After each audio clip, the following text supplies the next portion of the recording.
But I believe that is very directly related to like the back secrets of the Vatican. Um, it's a lot of powers, but would you say? Well, and um, it's interesting. Y'all just is dumb. Hey, YouTube. Uh-oh, my hair look like a hot mess. All right, I'm gonna wait till y'all get online. Come on in the room. I was on another person's channel, Uberman Tampa. I don't know how it just went left field. I love Scott. Don't get me wrong. But there's a person that's on there, and they were just talking. They were just talking too much. I was like, okay, y'all talking dumb. I just had to say, all these things about outbreaks and Illuminati. I said, what the hell they talking about? What the hell is this person talking about? Put it this way. That's exactly why they said be nice. I just couldn't take it. I just couldn't take it. People just get on some things. I mean, Illuminati, really, y'all? Illuminati. First, I heard the stupid thing about black folks can't get the virus. What the hell is 5G? Very for y'all, by the way. I don't even know what 5G is. What is that? Please tell me what that is, because I ain't never heard of it. All I know is talking about the Illuminati and no, this was the ultimate thing. I had to laugh. What did they say? What did they person just say? It was so dumb. They ain't got nothing to do with that 5G. Oh, I did. Okay, I know what 5G is. Never mind. They ain't got nothing to do with no all this stuff that's going on. No, it don't. It does have nothing to do with that. This person said Los Angeles, New York, Atlanta is not part of the United. It's not owned in the United States. It's owned by the what did she UN? I was like, really? So I said my house that I have a lien on for HOA fees is not part of the United States. It's owned by the UN or the Federal Reserve or something stupid. It was just plain dumb. Just plain dumb. I know what that is now. I was thinking something be other than what 5G is. That's just a network. That's just, that ain't got nothing to do with nothing. People just with these conspiracy theories. I mean, then they say things. Well, the reason why Kennedy got killed was because he wanted to take control of the financial systems and the gold standard and this, that, whatever. I was like, so dumb. I know what that is. I know it. I was thinking somebody was trying to put that into something what is not. That's what I was thinking.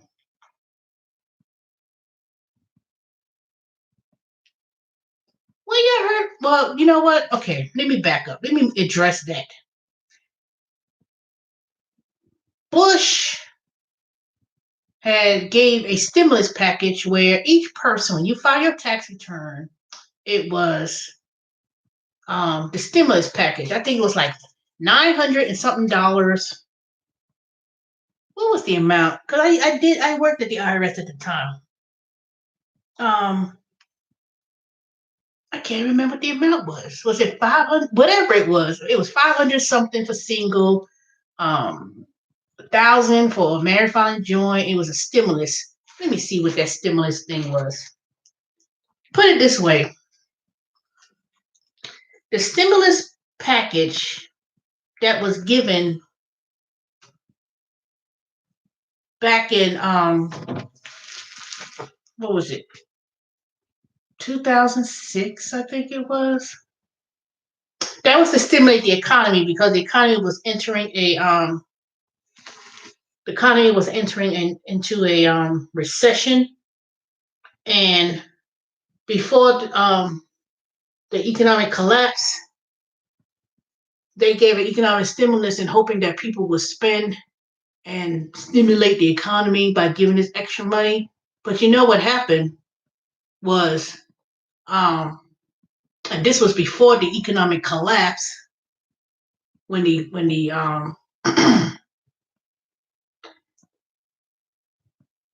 this was before the economic collapse of 2008. So they gave this stimulus check to stimulate the economy. They went still into a recession, and all it did was, um, it didn't do much. It didn't do anything. Now Trump already cut a lot of things on the tax bill. So if he was to give a stimulus, everybody get $1,000 on their tax return. Trust me, so many people owe taxes. That's going to wipe it out anyway. So if you owe taxes, or if it even looks like you owed estimated taxes from previous years, or because so many people, they're going to hope that it stimulates the economy. If they give $1,000, it ain't going to happen this year. I tell you that, because they didn't pass any. The deadline and the tax code and everything else has already passed. If they were going to do a stimulus, that stimulus would have to be passed through Congress, passed through, before they do anything. Before they give that money, they're going to have to go through. They're going to have to go to Congress. You just can't write and say, okay, everybody will get $1,000. No, it don't work like that. And $1,000, what the hell is that going to do? I mean, I'm not saying I wouldn't take it if they giving it out, fine and dandy, but it's coming out of your damn. Trust me, you're going to pay for that through the taxes going up,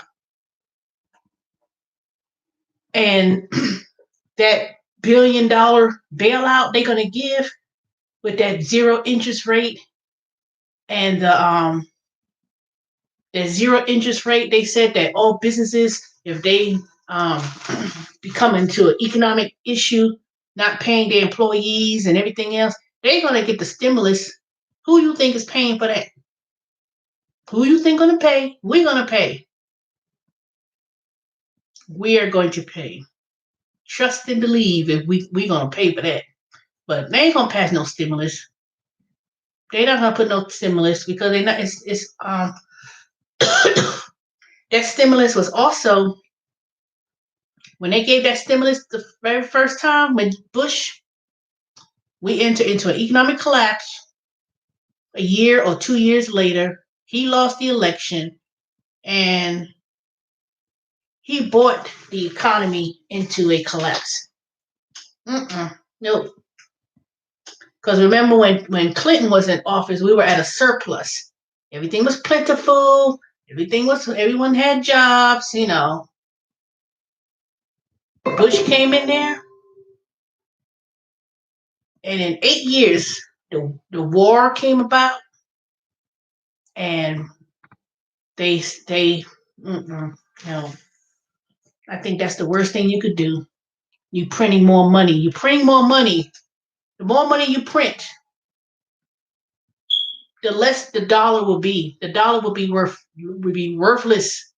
And let me tell you, the situation in China with this virus. China is the third largest economy, and China is one of the largest trading partners that the U.S. have. So if China, which is now going into recession because their GNP, gross national product, has gone down, they cannot. They're going through it now. They're going through it now. See, Trump's agenda was remember when he came into office, he said, oh, he wanted to punish China. He wanted to punish them. because he said no longer will we everything will be buying American goods. Everything will be buy USA. We're gonna bring the warehouses and we're gonna bring the manufacturing back to the United States. China would no longer have, they wanted equal playing field. See, China was bringing all these goods to the United States, all the goods, everything made in China, and all these warehouses and companies in the United States, the car manufacturers, um, went bloop, you know. Mm-mm. So now that when you think about it, whatever that president is in China, and all the um, negotiations, the nuclear arms with China, and you know how President Obama they was trying to have a nuclear arms, and Trump come in there. What did he do? Call him Little Man Rocket, and didn't do the deal. He never did that deal. They never did sign any type of trade agreements. China, this virus that came out of China, and I think rather than pressing that button and missiles and stuff, you don't have to do all that. That dang virus coming out of China and how it spread it, because you remember 2007 they had the SARS virus. It was deadly then in China. It didn't become an epidemic in the United States or worldwide when they first had that SARS. They kept that under control. But you know what? Just like September 11th, 9/11, the very first time, see, we should learn. Let me tell you, this is my opinion, and I ain't talking crazy. I'm not talking no conspiracy theory. When September 11th happened, 3, 4 years prior to that, there was a truck that ran into the New York Sky Tower. The very first time, it was a truck. I remember because I lived in New York at the time. And hey, Tina's Journeys of Journeys. And prior to September 11th, 4 years prior, it was like a regular old van crashed into the World Trade Center at the ground level. That wasn't by accident. That was nothing. That was a preparation that took 4 years in the making, because they first said, okay, let's go ahead and run a truck on the bottom level of one of the World Trade Center towers. They took that information, they plotted that as a way to prepare, which they said, you know what, we're going to do this 4 years in the making. 4 or 6, I can't remember. It was either 4 or 6. So they said, okay, let's go ahead and test it.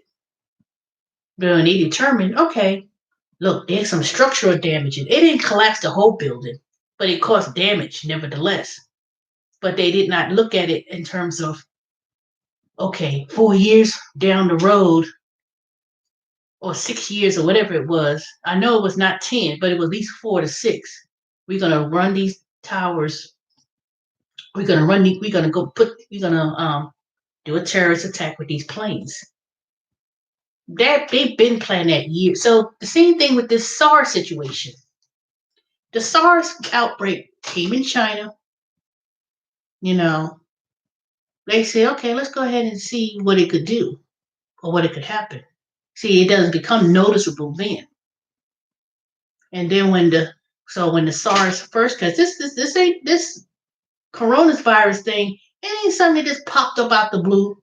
It's always been something that happened about these viruses that's I'm not saying it's man-made, but the SARS came in China. Yeah, Ebola was crazy too. But remember Ebola, then the SARS. SARS was in 2007. I wish let me see. That was 2000, no, 2008, whatever it was. And then, let me see. That outbreak happened in China. It didn't go world nation. It didn't go worldwide like it did, but it did. It was an outbreak, but not as what it is now. So SARS came out. SARS outbreak.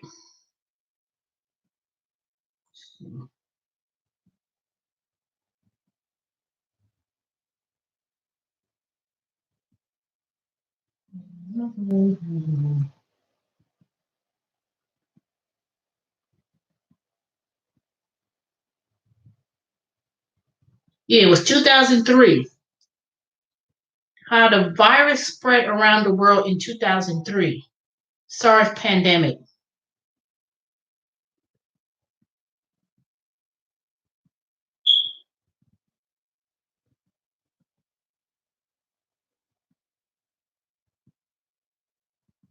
Yep. It started. That's when it started, and they started it, and they kept it under containment. They had, you know, had it figured out. It was in Hong Kong. It was in Hong Kong. So when that came, so they kept that under control. And when they kept that under control, and here it is, 2020, because that's all. They call it the SARS um, coronavirus. It's not. It's the. I ain't saying it's the same thing, but it came up again. But I can tell you, you killing the scientists who mentioned it. It was in a private chat group. They talked about it, and they killed them. China, they're communist. They're a communist country. They killed them. They didn't want that to come out. Trust me, they didn't want that to come out. They kept that under tabs. And what's a way for them to they gonna reference? I'm telling you, they've been putting this together. China's been trying to get back at the United States, and that's the way they did it. You know, destroyed. Who you think is gonna affect? The United States, all the worldwide countries. You know, I could assure you, the broken relationship that Trump caused on with China and their relationship and the economic trade and everything else is a revenge plan from. Yeah, it is. It is a revenge. It is a revenge plan. Yeah, it may affect their own citizens. I mean, I've seen some videos on YouTube um, about how the coronas just came about in that small Wuhan. They said that was the second leading university and second leading country in China, and the where it's located, smack in the middle of China, smack in the middle. That's the worst case scenario. That how and how they was warning. They had people that was talking about how they were capturing wild animals in the wild and how they were butchering and selling that meat for market. And it was, I should have seen it. Just go on 2020 Australia and go on YouTube and it will talk about it. It mentions it.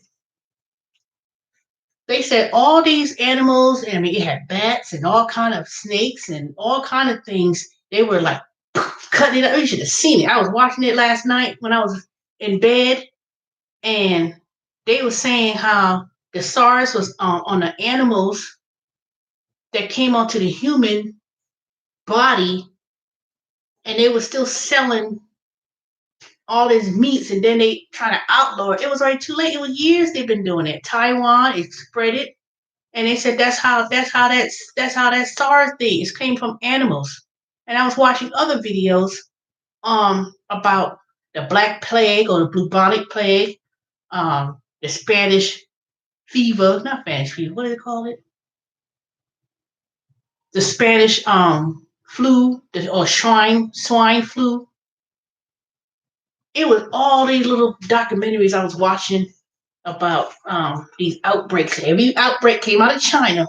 Even back in medieval time, they said, oh, and it all had to do with the trade, how different, in Europe, ancient Europe, or medieval Europe, I mean, and how the Black Death or the bubonic plague, they talk about how that came about.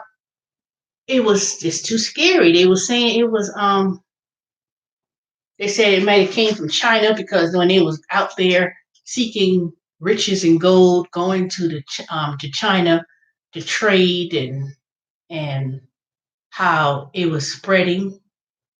Even they said in Italy, it's like damn, Italy ain't got a break in no time. Its whole entire civilization. Italy been plagued with the bubonic plague. They've been the swine flu. Now this flu, I mean, it had it bad, and not just Italy. They talked about how it spread, and even how 1916 the the Spanish flu or whatever they call that thing now. It was just scary. If you watch, I'm telling you, if you watch different documentaries about these viruses and how it materialized and how it came about, all of it had to do in terms of people trading in China and money. You know, I mean, it might be carelessness once it gets here. People don't wash their hands and everything else, but it was just too much. It was just too much. And like I said, I'm not a conspiracy theorist. I'm not someone who be, oh, it's the Illuminati. They ain't got nothing to do with no damn Illuminati. I don't even know why people think that. They would just went on about if you take a dollar bill and you fold it a certain way, and they got this triangle and this and that or whatever. I said, what the hell y'all talking about? I said, shoot, ain't know what they talking about. I was like, oh, that's just plain dumb. A good little conversation about um what are people doing during this time? Why everybody's going to be eventually quarantined? That word quarantine is a French word, and quarantine came out from the bubonic plague, and that's how that word was developed. They did this, and so in looking at all these different documentaries about the different plagues throughout the centuries, we're gonna have another one. It ain't gonna happen in my lifetime, but after this ordeal, coronavirus thing is situated, it's gonna probably be 6 months to a year. Unfortunately, I hate to say it. What about the supplies for the quarantine? I don't understand what supplies. You talk about toilet paper and food. Stores ain't gonna run out. Stores may be running out of it now because everybody going plumb crazy, buying stuff up like they out of their mind. They gonna still make they gonna still make products. They're still going to ship them at the store. It's just a matter of time, because stores order based on schedule. So now that people buying more than they could put out on the shelves, Publix and Kroger and Walmart is close early. 8 o'clock they close. That's it. 8 o'clock close. I'm ready. You know, I keep going to the grocery store for the last few days, but I was doing some merchandising gigs. So I was going there to do some merchandising gig jobs. And I bought my food. I bought my groceries. I bought whatever I needed, you know. Matter of fact, I'm buying stuff and not even eating it. I just started eating. Today was the very first day, the very first time that I actually cooked a real dinner without eating nasty Dominoes. I made me some kale. Hey, Jen, Jeremy. Let me tell you, I made me some chicken legs, like in a roasting pan. I made me some kale. I had sauteed some kale and I made me some rice. And I am full. Yeah, people need to wake up. Stop talking about crazy about the Illuminati and this about the foreign currency and um, we owe money to Israel and all that kind of blah blah blah blah blah. I was like, oh, they ain't talking about that the Federal Reserve owns the state of Atlanta, New York, and California. I was like, really?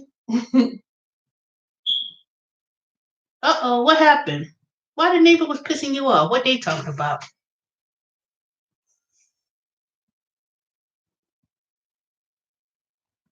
Uh-oh, phone's dead.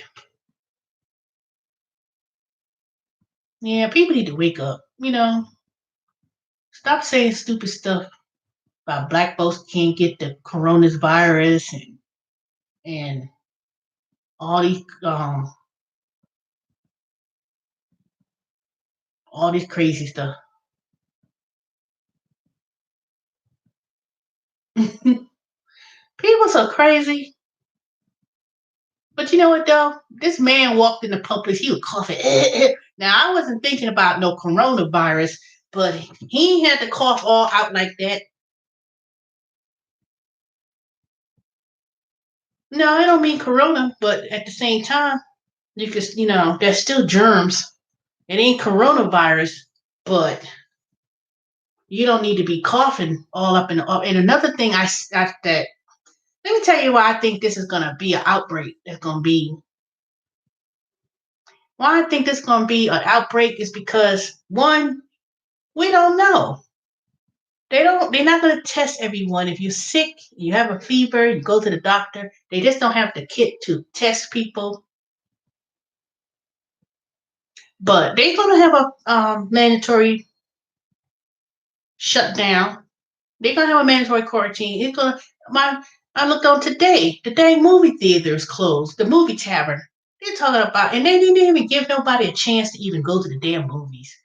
They talk about the last show is gonna be at 8:30 tonight, and that was it. And they were gonna be shutting down until further notice. So I was like, dang, really? The movie theater, movie tavern.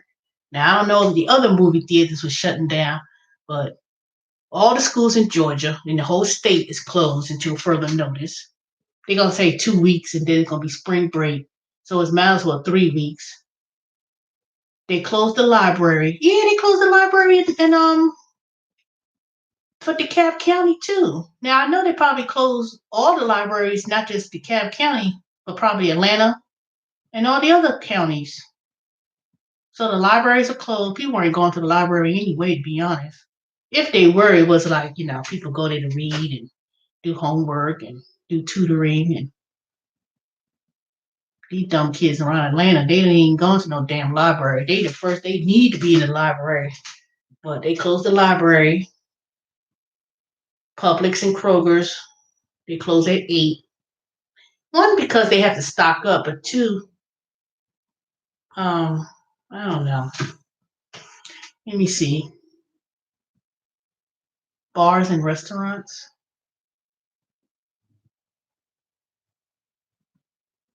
Well, not yet, but it's amazing how all these bars and restaurants proclaiming to be closed, and then they said there was going to be that stimulus. So I think if the government is saying, "Oh, we got um, millions of dollars and try to bail out businesses," people are going to try to say, "Ooh, I could make more money getting that stimulus," because that's who the stimulus is going to probably go to. Businesses, if they have a certain losses because of this whole situation, they may benefit from the government handout, depending on how they're going to do that. Everybody is shutting down. You're right. It's about to be shelter in place. Only thing going to be open is gas stations, groceries, and hospitals. Well, the grocery store, they're going to close early. Gas stations, they're going to stay open. Hospitals, they have to stay open. Um, Restaurants and things like that, they're gonna close. Ain't no reason for them to be open. The only way they're gonna compact this is they have to do a self quarantine, close, and everybody people need to stay at home. If you or they're gonna do curfew. Unless people gotta be in the house at a certain time, certain things or companies and businesses they may close, but if they have a telecommute, they're gonna have people telecommute. Um, a lot of government agencies they don't really need to be open at regular times. A lot of things could be done online. They are probably going to suspend people with the licenses so they don't have to come inside to pay, but you could do things online. I heard New Jersey was already on curfew. Yeah, New Jersey's already on curfew. And New York is on a curfew and a lockdown too. Yep. And California, if you have no reason to be out, they on lockdown. It's gonna happen. It's gonna happen. They're gonna be on lockdown. Certain things, if it's not essential that needs to be open, they're gonna stay closed. They're gonna be closed. So put it this way: anything that normally you could do online, like pay your bills and all that stuff, they're gonna start promoting that everybody could have to pay online. Yeah, it's depressing. And especially depressing if your only source of income is these gig jobs and you do Uber and Lyft and people thinking, oh, I could do grocery shopping and um, you know, do these gig jobs. But that's going to be limited because if these places close early and they don't have a lot of the items that people want, um, I don't know. I didn't live through the Great Depression, so I wouldn't know what it feels like. I did see something that they said unemployment may jump to 20%. That's ridiculous. I don't know. But before this pandemic, they did say that we were going to enter another recession, but they didn't know when. And I think this coronavirus, um, no, the stock market fell down a few days ago, but they said it was up 4%. I don't think that's not a recession. A recession has to be 4 consecutive quarters of the GNP. People didn't start committing to. They ain't made no. The stock market crashed, and it may be depressing because people sitting at home and people are not used to sitting at home and being on lockdown. That might be the depressing part, but I think that if you have depending on the type of job you have, no, staying at home is not healthy, but staying home is not healthy. But I know one thing: I'd rather stay home than to put myself out there for anything else. So I'm not going to be running out here going to no grocery stores like that. Now I do have some assignments to do for merchandising, but if they update it and say that this store is closed or whatever, they may not close completely. A lot of places not going to close completely. I think it depends on the type of establishment. If it's like a small business,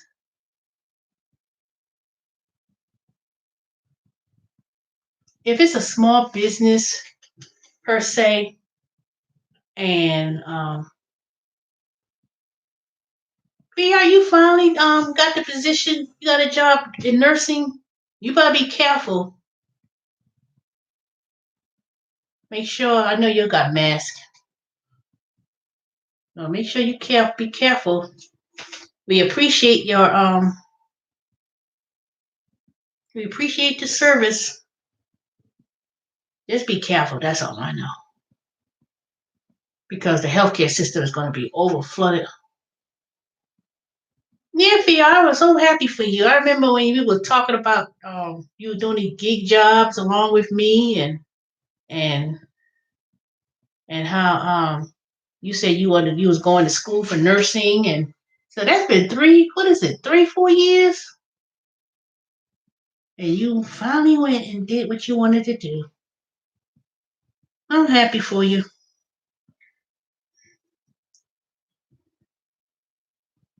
But you know what though? I don't know. If that, I think for these couple of months, we need to contain it. So it means staying at home until the summer comes, because I was looking at some YouTube channels, and heat is going to destroy the coronavirus. If it's once the summer comes and it start getting hot, that's what's going to contain it. You don't get the flu in the summertime. I never heard nobody got no flu in the summer. I heard, you may get the flu from what they said. Flu season usually starts like December till March, April, something like that.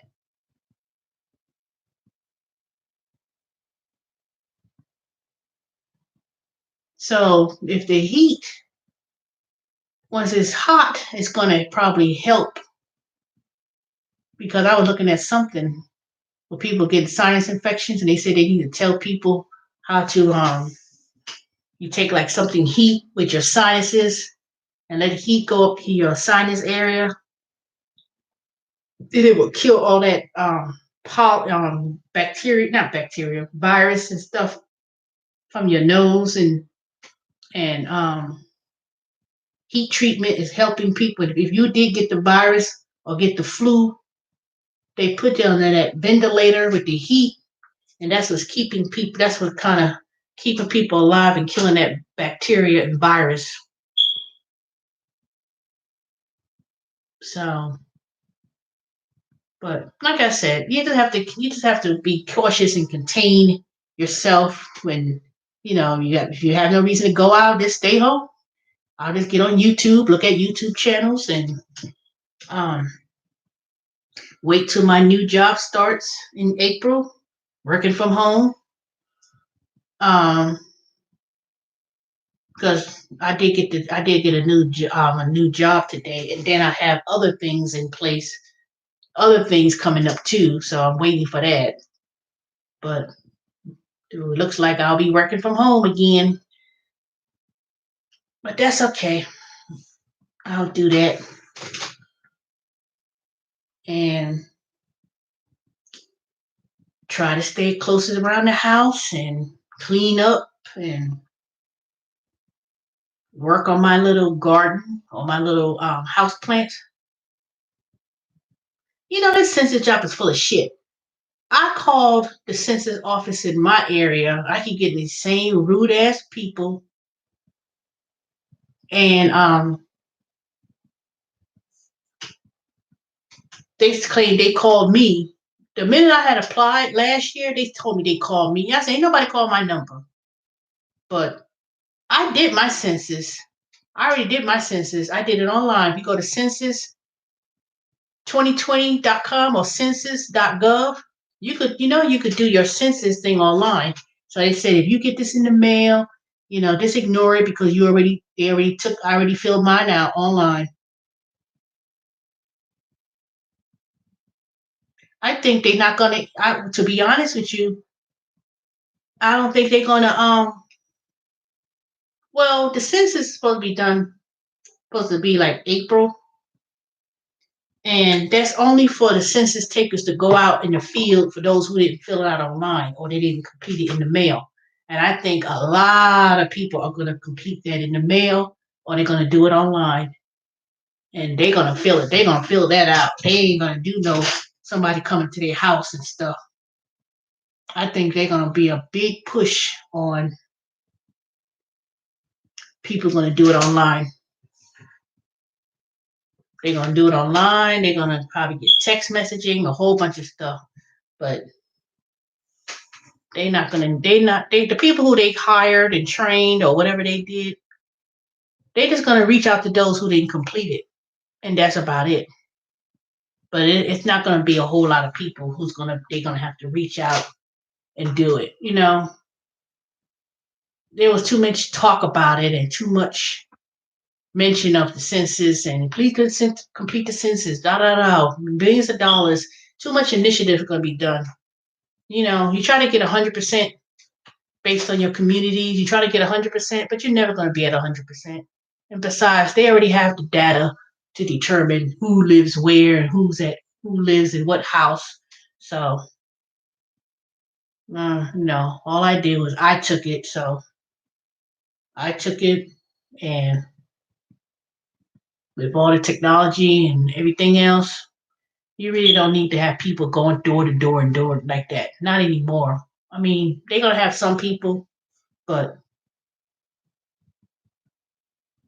it's not going to, the census will continue. Put it that way. They are not going to for delay taking the census. That's by the Constitution. The Constitution says you have to take the census every 10 years. So that's not going to be delayed. It's not going to be stopped. That is for sure.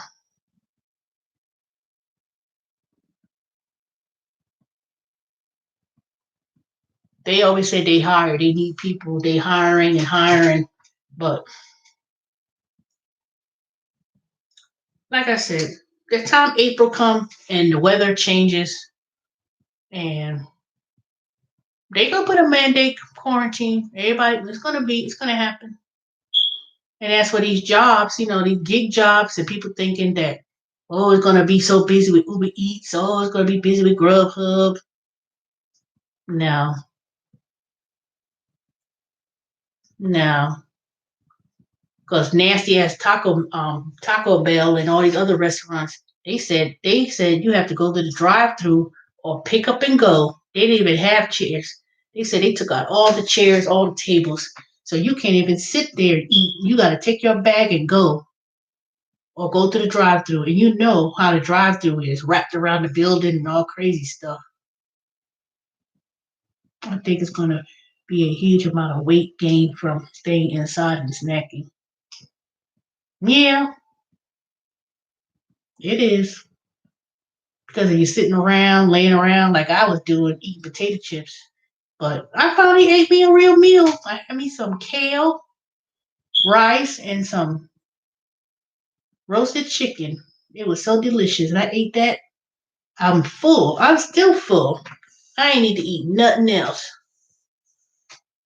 I am so full. So I'm not gonna I think I already finished eating my chips too. And it was just regular old kettle chips. So I'm not eating no more junk. I don't think I have any junk. Nope. I'll just eat my vegetables and fruits. I still got some orange, pineapple, make me a smoothie. I'm trying to eat everything out my freezer and refrigerator before I even think about buying any more groceries. I didn't buy no canned tuna. You know what? I know why I had no canned tuna. Because I didn't feel like buying no cat food a few weeks ago, or a month ago, and I fed the damn tuna to the damn cats. I was like, where's my can of tuna at? And then I was like, where's my salmon? And I'm looking and stuff. And I said, oh shoot. I said, I fed those cats that salmon and tuna. Luckily I had the tuna packs, little packs, it had the different flavors and stuff. I still had that. Oh, they still around. I ain't put them in the house though. They hanging outside in the back. Or they be in the front door. Or they be running from the neighbor house and so they stay still around. They know how to come home. They know when it's time for them to eat, they'll come home and they be hanging around the door. So and they just sit in the back and just chill. You can't have those cats in the house. I was like, no.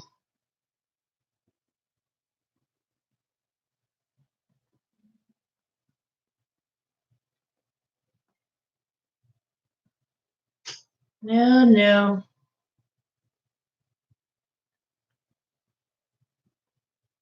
So that's what they've been doing. They just been hanging out, hanging out. They would be laying across the thing, back to the door, and they be chilling. So,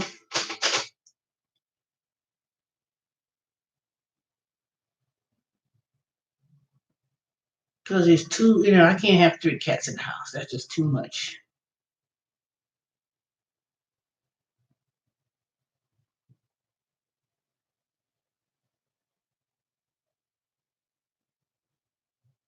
I wonder where are the other people. I worry about that girl. What girl? What are you talking about? The other people on my channel, or I don't understand what you asked me. Oh, you talking about Lynn? Lynn doing your do. Oh, I told her, and she said that it was her phone was in her pocket, so it was the keypad pressing on the keypad on the phone. That's what that was. That's what that was. I told her about it. I said, you had wrote some gibberish online, and she said it was the phone was in her pocket.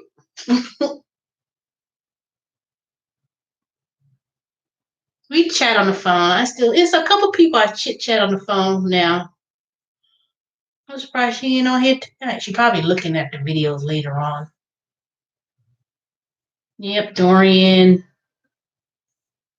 I don't know what happened to David. I'm still in. Some people finally made some YouTube channels.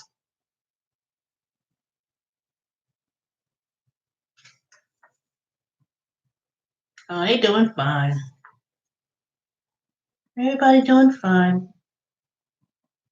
I've been watching these crazy other YouTube sectors, the beef sector, and all these crazy YouTubers. And I still don't have 1,000 subscribers yet, so that's why I wasn't going on live when I'm driving. So I could go live now when I'm on my desktop. So whenever I'm at home, I could do that. But if I'm out and about, I can't do live streaming. And then when I try to tape some videos and try to download it,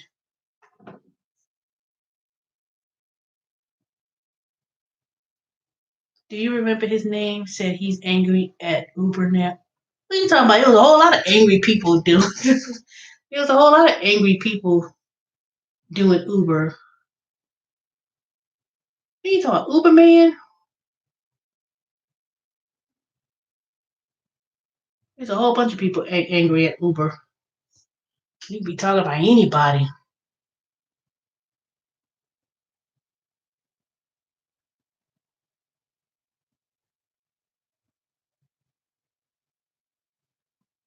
Hmm. I don't know. Wait, man. Oh, you talking about what's his name? He lived out there in Oregon at one time or someplace. He was doing Papa John's, pizza delivery, Uber. If it's who I think you're talking about, not the entrepreneur. Was it the entrepreneur Kevin with the beanie? I heard he got married to that, to whomever he was talking about. No, you can't be talking about Kevin because Kevin wasn't thankful for nothing. He was always reporting the news. You must be talking about um his name had Apra something. It's not Aprapreneur. Oh, I know who you're talking about. My phone is dead, and I would pull up his. Yeah, I know who you're talking about. Didn't he have like these funny looking whiskers on the side of his face, and he looked like a Wolverine, one of those animated cartoons? And he was always talking about, he would wear the Domino shirt. He would always say this, but he would never say Papa John's.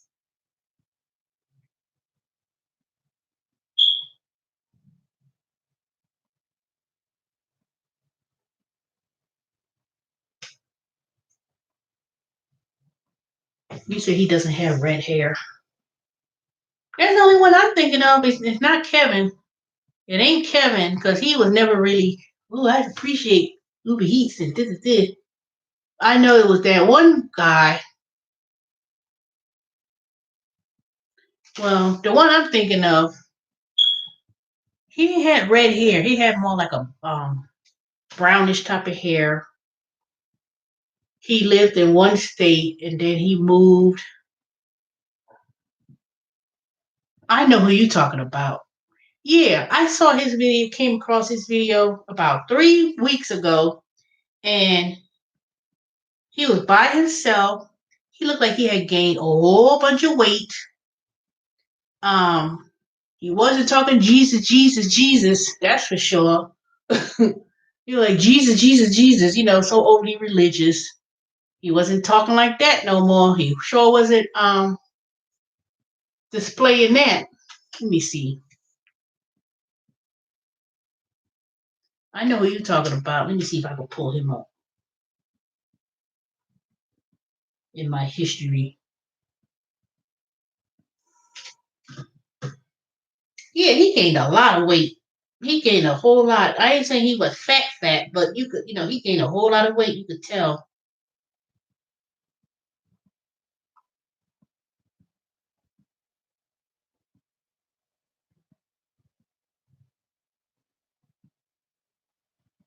I'm trying to see.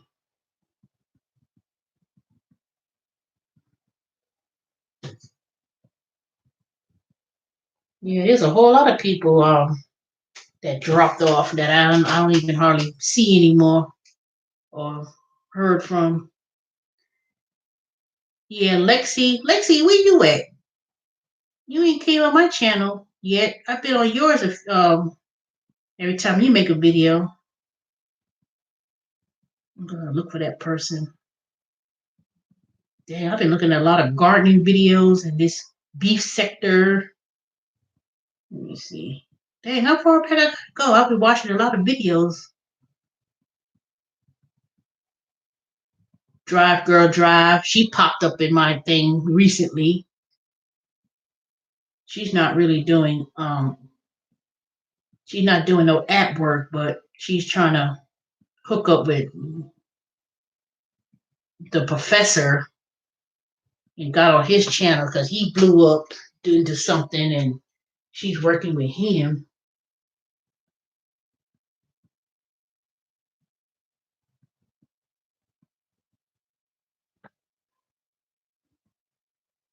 Dang, how far back I'm gonna have to go back to find him?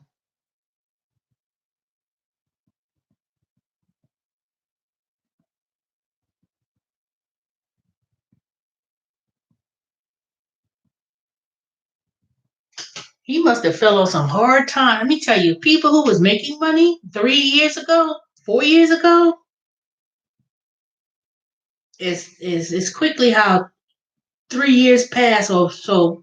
How people just like went from to whoop.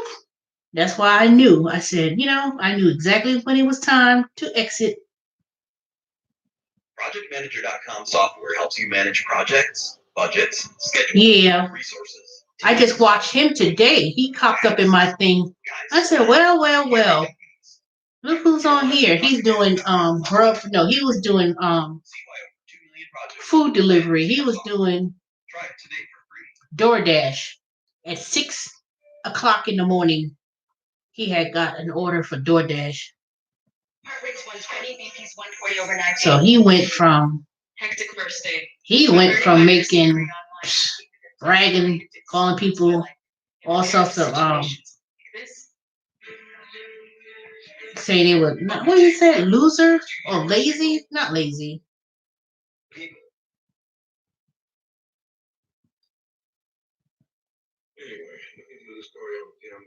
The story is too big. It changes every week. Dang, I can't find his video. I know I watched him. Conscious against McCrae, and then somehow McCrae got moved out of the way, and now it's Larry and this dude here, and I mean it changes every week. See, I was watching this sector. What you hear right now? I was watching that YouTube beef sector of dang down people. He said it's not Doc Nazi means only if you call somebody job. Calling someone's judge is not bad. Someone who has the power to put you in jail, to strip you of everything you own. That's less than they call their job. It's crazy. And I wanted to voice how I feel about it. If somebody to talk to you, Mr. Darrell, you just go and just dog people out like that. Regardless of how you feel about them or what you feel about them. Or is it just jealousy? Darrell is dangerous. Yeah, right is right. Right is right. Somebody got to speak up when something is dead. Dang, it's been. You ain't got no business in that man court filing, court case. Leave it alone. Let him fight it. That's what he got lawyers for. They're all getting paid. Everybody's getting paid. Yep. And that's why I was like, I would never have bought no expensive ass car to do no Uber and no Lyft. I would have been like, I don't know what reason. That didn't make any sense. Oh, let me tell you, VR, my Kia is working. Well, the battery's dead now. But let me tell you, the last day of the year, last year, I said, you know what? Before I get rid of this car, I'm going to contact Kia. And took it back to Kia. It turned around. You were right. It was the engine. They gave me a brand new engine on my car with lifetime warranty. It's car is like almost brand new again. Well, except for the little cosmetic stuff. Yep.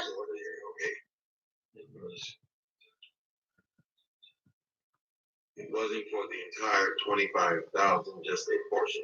It wasn't for the entire 25,000.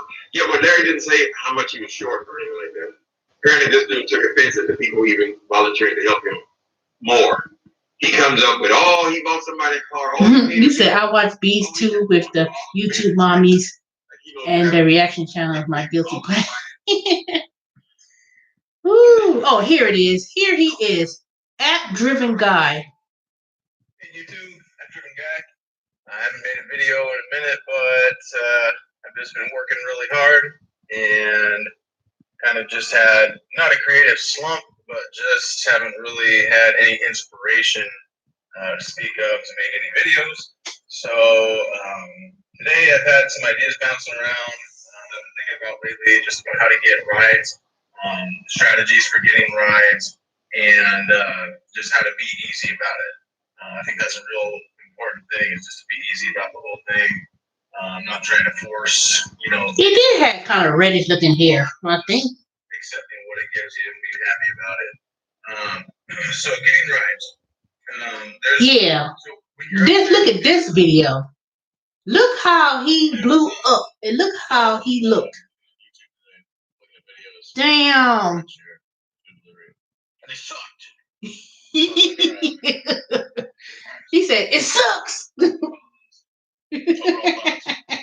all right. It's good for making some extra money. It's by far the glitchiest, crappiest made app out of any other. Poorly, it crashes, it glitches. But I'm starting to realize I think that a lot of that's just intentional anyway. Oh, hey, what's up? So, okay, so the pros. After the cons first. Okay, the app is shit. It's glitty. Look how we have fallen from grace, I guess. I'm not even trying to be funny. Look how he fallen from, and this was 3 weeks ago. He blew up. Look at this picture and look at that picture. Look at the difference. Look at this and look at this. Look how he changed up. Woo-wee. When he popped up, I said, who the hell is that? And I looked. I said, wait a minute, that's app-driven guy. Looking all crazy. I know my hair looking crazy, but look how much weight he gained. Look at his face. I know I gained some, but look how he changed. He went from Lord Jesus, thank you God, and this family provided for my family to what the fuck this. You might as well say he might as well have cursed. He didn't curse. And I didn't even look at the whole video. I was like, oh my goodness, look at him.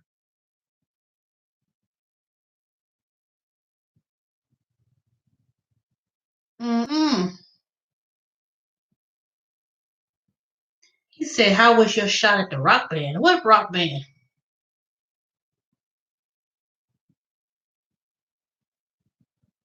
Which 3 gigs are you doing regularly?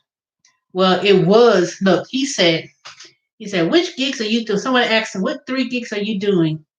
He said, well, it was Grubhub, Caviar, DoorDash, but Grubhub put me in timeout, so I'm having to work Postmates into that rotation. Mm-mm.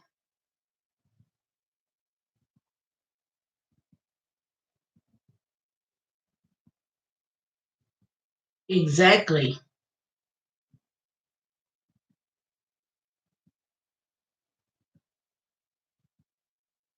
So you don't feel guilty for not posting a video for the year? He said, nope.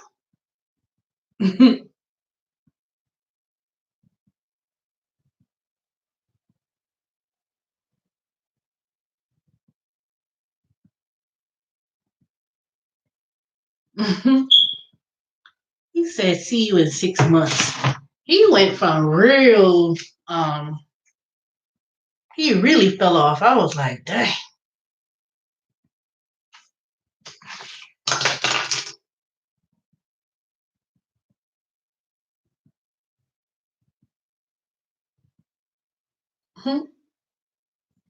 Boy, I tell you, these ride sharing gigs could sure put a lot of people to make it look rough.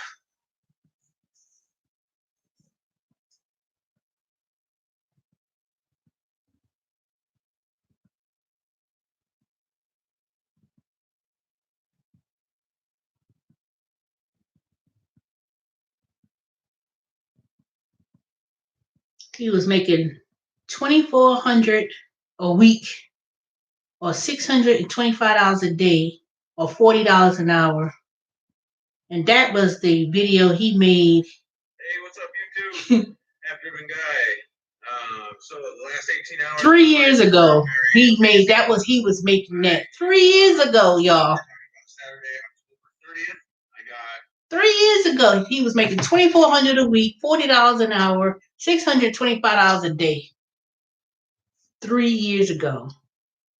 3 years later, it sucked. They put me in timeout.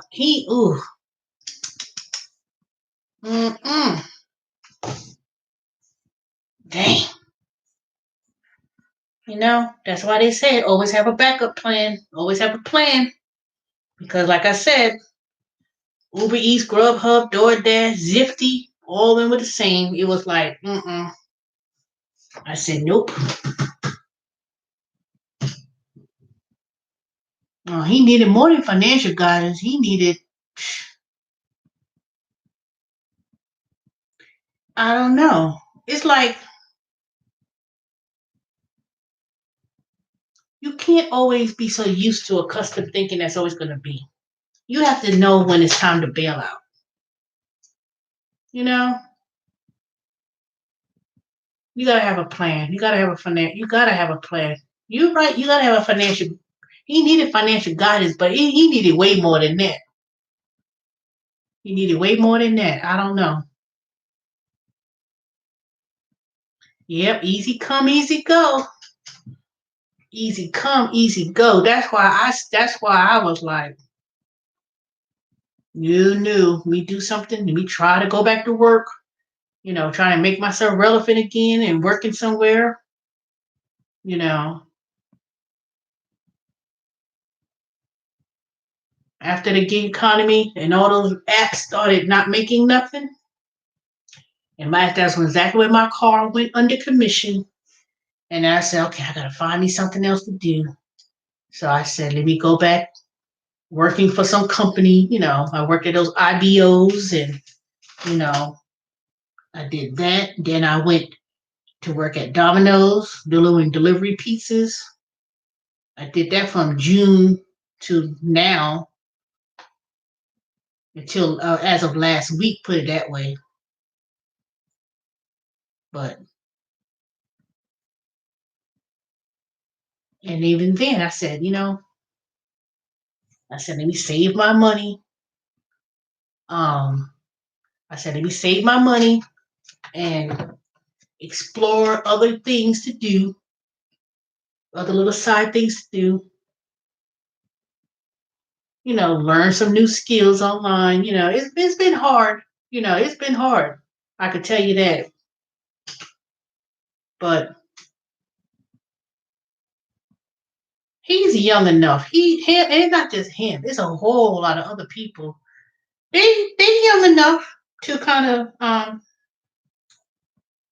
go back to school, or if I was in my 30s now, and say I didn't have my degree, or I didn't have um my if say I didn't have my degree, and I was in my 30s right now, what I'll be doing is I will be going to school and learning something in technical.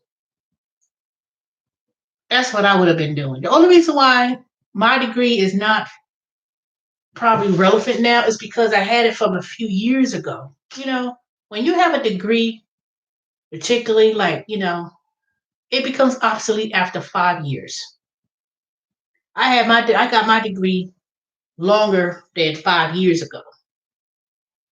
So it became obsolete.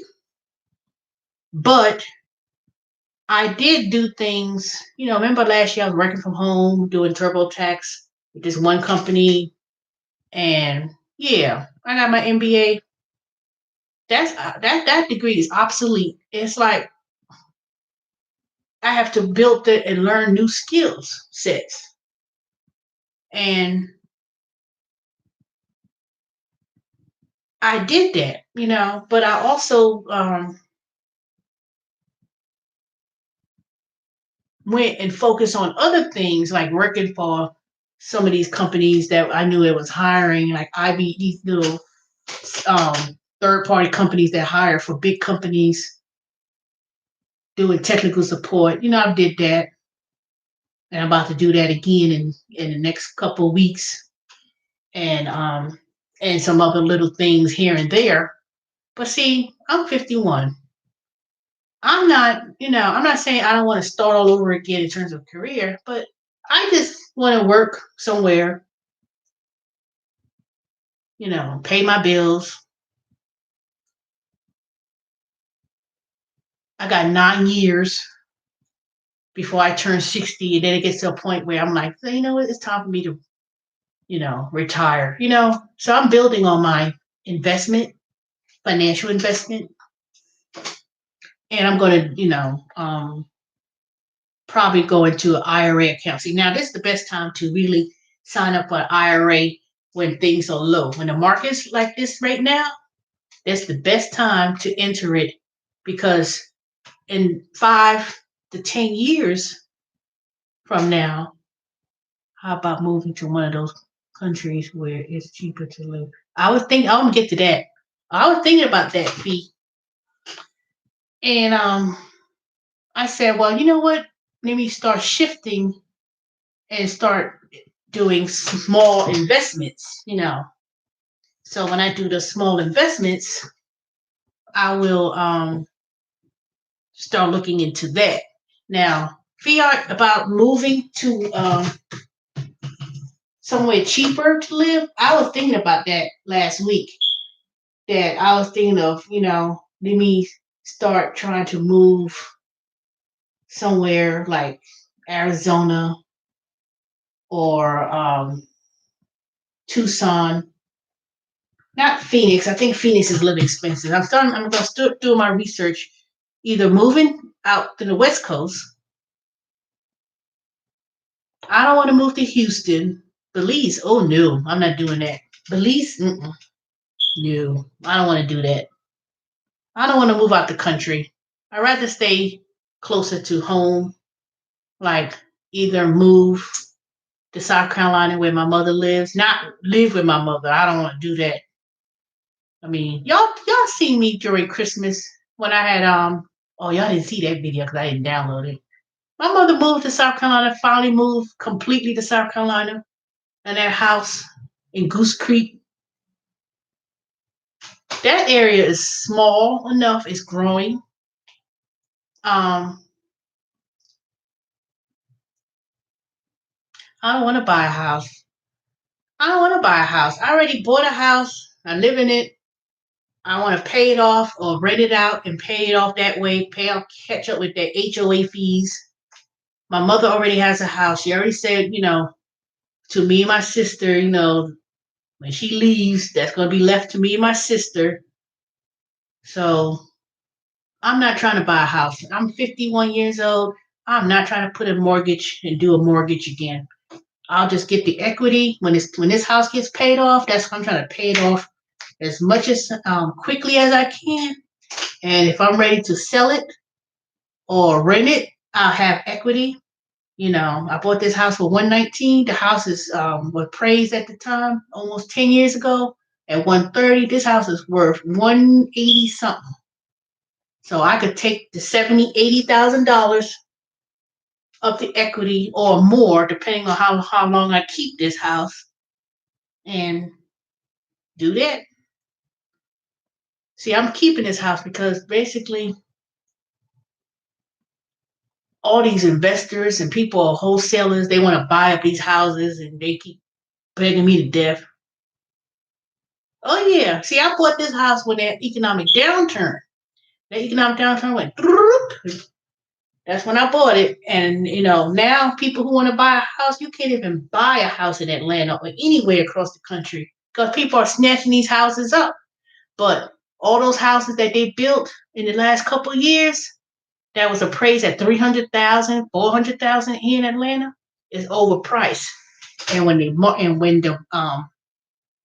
and when shit hit the fan, all those houses that was 400,000 is gonna truly show its price.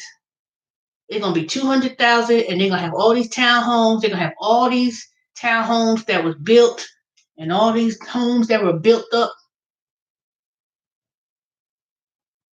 It's gonna be they're gonna suffer a financial collapse.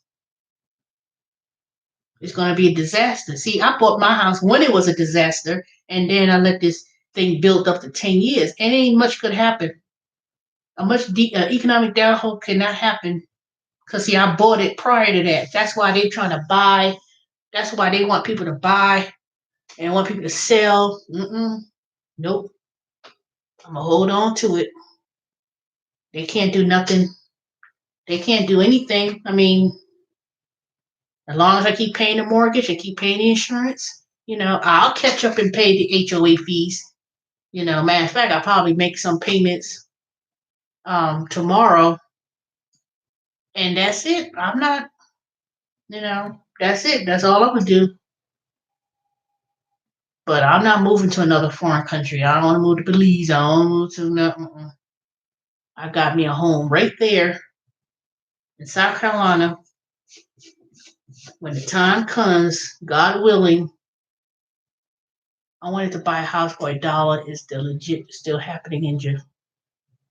You can, but it's so hard to find anything like that now. If you didn't buy it back then, when nobody was even thinking about Detroit, now all these foreign investors from Australia and all these other countries are buying up Detroit. Because one thing for sure, people are always going to need a place to live, regardless of the economy. One thing for sure, they're gonna have to find a house. They have a place to live, regardless. So I remember back in the 70s, I remember they was talking about those brownstones in Harlem in New York. It was a disaster. If you ever look on YouTube and look at some of these old TV shows, not shows, but news things where they was talking about the South Bronx and Harlem, it was hell. I was a young girl, and I was like, damn, I remember that. My parents, when they were younger, when me, my sisters, we were growing up, they lived in the South Bronx. We lived in the South Bronx.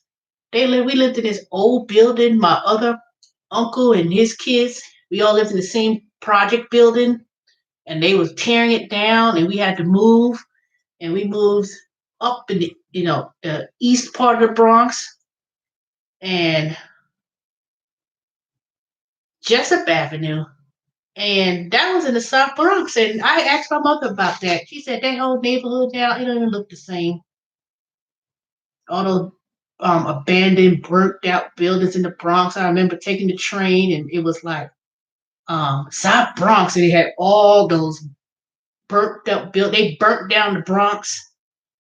You know, they were burning down the Bronx, and those people who was owning those buildings, they burnt their own buildings down to get the insurance money. And I remember for years, even up until the time it was worth more money today than shoes. It worth more than that. Brooklyn, let me tell you how Brooklyn was. I lived in Brooklyn. When I moved out of my parents' house, I lived in Brooklyn for a spell. A certain part of Brooklyn was rough. You know where the Nets Theater is now? I lived over around there. That was hell to hell. Man, crack alley, crack to the bones. You had to, Now, hell no. Those things, brownstones are worth over $1 million. All those white folks moved into Brooklyn, and it looked nothing like that. I assure you. I lived there too. I lived in Brooklyn too. All the projects and stuff. You know where Jay-Z, they lived in the Macy projects. Man, let me tell you. That's why I said I would never sell my house in Stone Mountain. You know, people be talking about Stone Mountain, ooh. You know, it ain't bad. It ain't like that. You know, but there's certain parts that's kind of. But I said nope. I said if I ever get into buying my own house and going to investments, I would never run to these brand new subdivisions just because it looked nice. I said nope. Let me stay where it's relatively cheap because whatever goes down must come back up. Whatever was up must come back down. You know, nope, nope. I said I'll buy something cheap. When I first bought my house, they said, "Oh, you can improve for $140,000." I didn't try to live in no big fancy place that get the most. I ain't had to use all the money that they say I approved for. Just because they say I could get up to 140,000, that don't mean that I use all 140,000. I said, let me get something like 119. Let me get something cheap. That's gonna appreciate. I don't care what part of the country you go to. Los Angeles, New York, Detroit, Chicago, New York, DC area, wherever. I know the scoop. Oh, let me give you something in the mail. We want to buy your house. And Amazon is almost finished, built up the street too? Hell no. Amazon will be built up the street. And all these little shopping mall businesses, they were trying to close down, because it's for other reasons. And then, well, you know what? 10 or 12, Stone Mountain and DeKalb County are terrible in your opinion.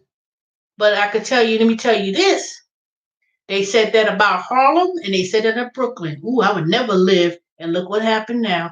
So y'all keep on thinking about your opinion about something being bad. I know one thing. For what I know, it ain't always going to be like that. So I'd stay where I'm at. Because where I live in I live down one main street highway, and I could go straight into Atlanta in 15 minutes. I don't live in the outskirts, way out in the sun, way out of nowhere. I live in this, boom. All roads lead to Atlanta, and I live in one shot. Highway 78, it ain't nothing more than just a straight shot that takes you straight to Peachtree Street and everything else downtown. So, it ain't make no difference. All jails are filled to capacity. That don't mean nothing. What that have to do with it?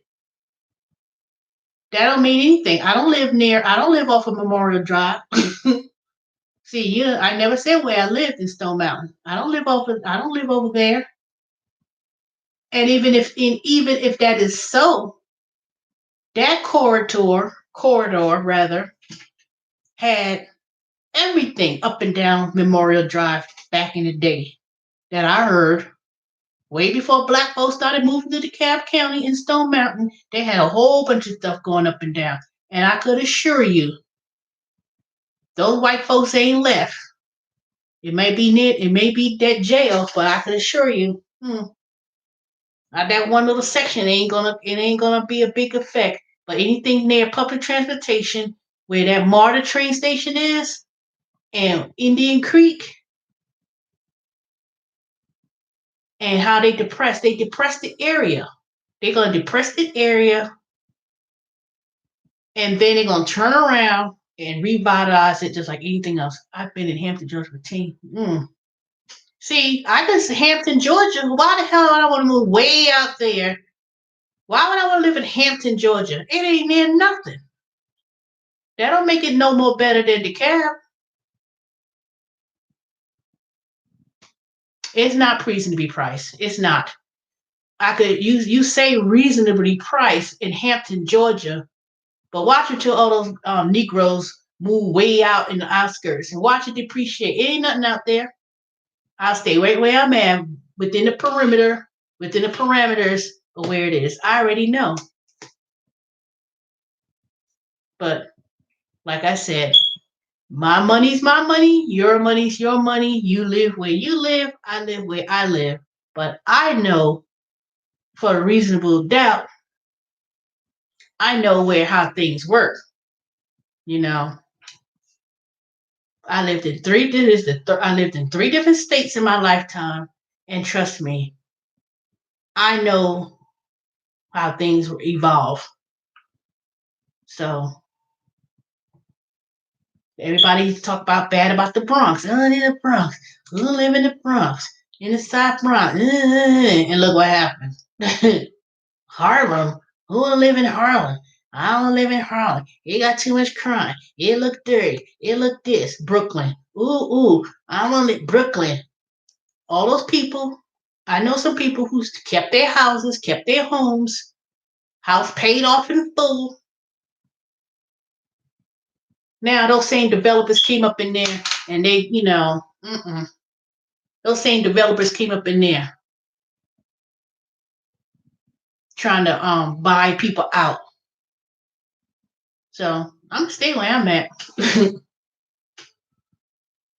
Of course it don't.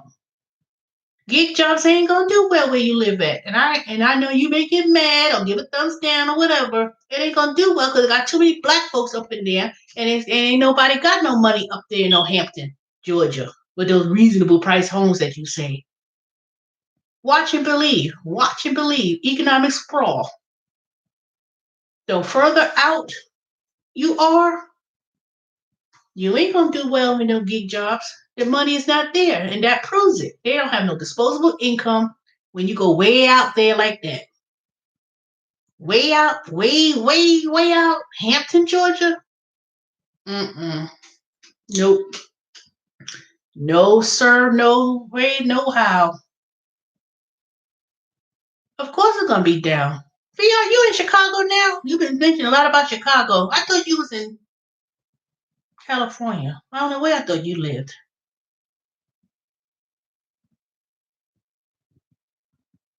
No, I'm gonna stay right where I'm at.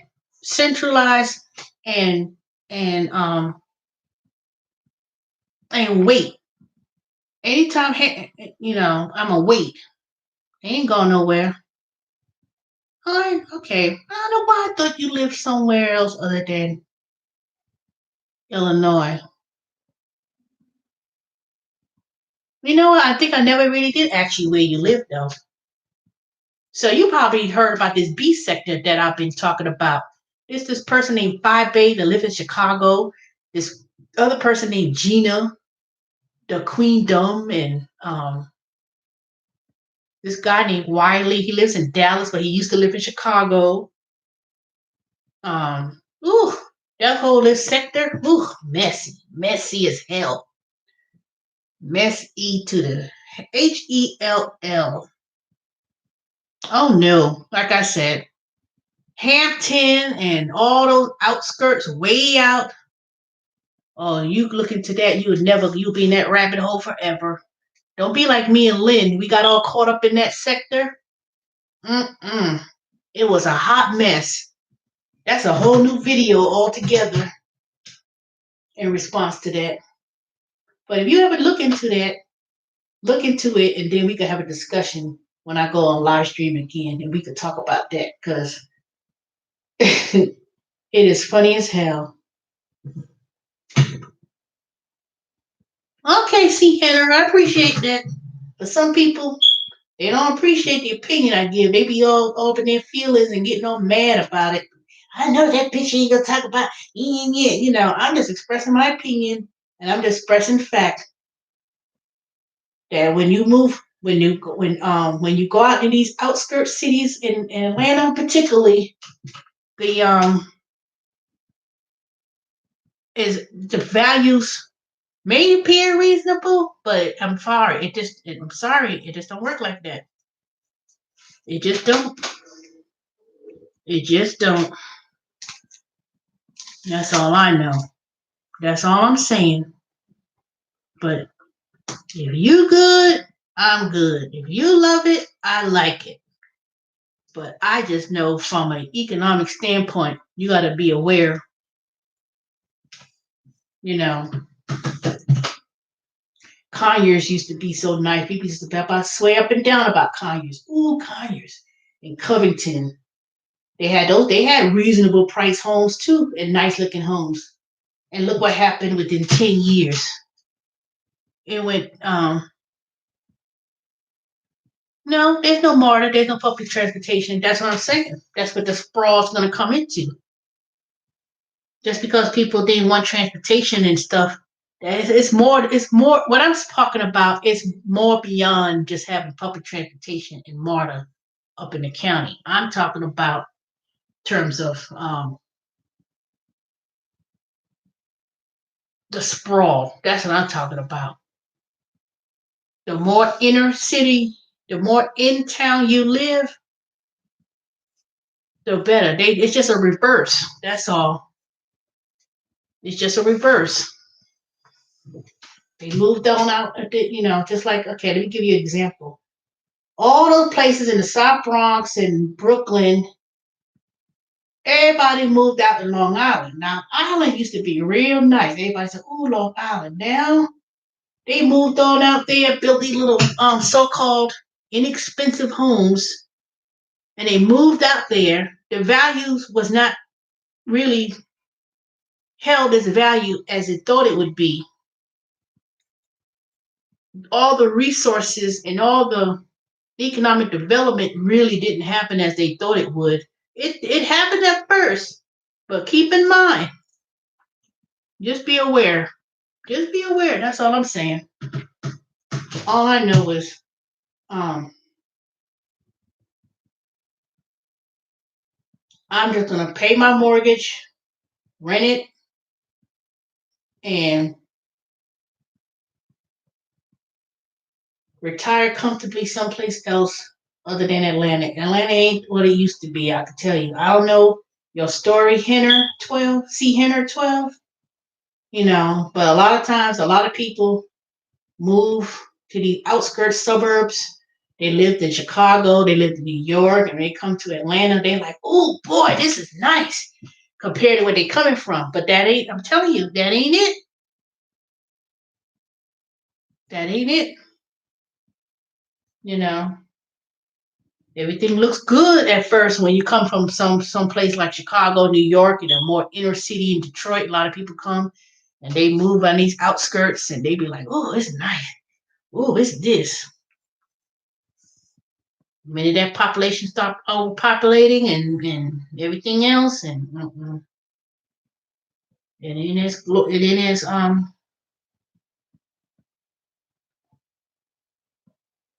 that's what it's not as what you think. That's for sure.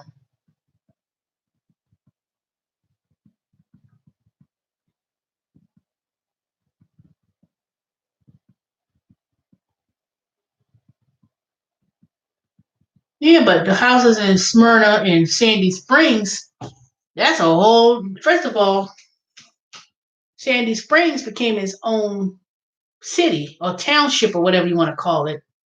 And the people who live over there, up in Sandy Springs, that ain't ordinary people. Those people is like some new money millionaires. That's that the income level substantiates the pricing of the homes up in that area. But you have I'm not talking about the where all those apartment buildings they're building up in Sandy Springs. I'm talking about where those big, beautiful gated communities. That's not new. That's established communities where people don't just move in and out like that. They didn't just move. They didn't just migrate. People just say, "Oh, let me move to Sandy Springs." They those people who live there. That's old money. Like Buckhead, there's some sections and there's parks of Buckhead with those big mansions and stuff. Um, you know, people just don't move in and out. Not not like that. Not you can't really put you can't compare Smyrna and Sandy Springs to Stone Mountain and all that other snow. You can't compare that. There's a whole lot of things factor in that. The people who live there, that live there, you know, industrial people, people of executives and everything else. And because the community I live at in Stone Mountain, it used to be really exclusive when they built it back in 87. No, not 87, 94 or something like that.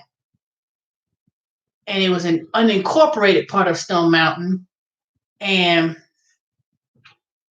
they said all sort of people lived in my subdivision at one point. Professional players, executives, it was like um, people with money. They used to go to New Birth because if you ever go over in Lithonia, which is now the city of Lithonia, right along that way, you've seen some beautiful homes. And DeKalb County used to be Lithonia. It used to be like one of the second richest areas outside of rent's high. That's everywhere in Atlanta. I lived in Marietta. Rent is high regardless of where you live. Whether you live in Atlanta, Marietta, wherever, rent is high regardless. That's rent. The population of exploded here in Atlanta. People moved to Atlanta and they built more housing because they needed to build more housing here. But when the economic collapse happened, that's the point I'm making earlier. When the economic collapse happens, all those houses that were built, now I'm not talking about the ones in Sandy Springs and stuff, they're going to hold its value. It's going to plummet. It's going to plummet since they overrated, they overappraised those houses too much when they built all those things all over the place. So it's going to be a lot of empty. See, the interest rate that was imposed a couple of days ago to almost 0% when the Feds said we're going to bring the rates down to zero or close to zero, is because they already seen what's coming ahead.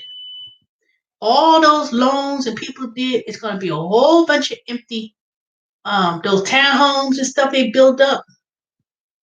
They're going to be a whole lot of people going to be doing Airbnb or they're going to try to rent it or whatever. They didn't buy those properties just because they want to live in it. No, they did it because they knew of a housing crisis that's going to happen. That's why I said that my house, when I bought it almost 10 years ago, going on 11 years, I bought it when the economy went boop, dropped dead down to the ground.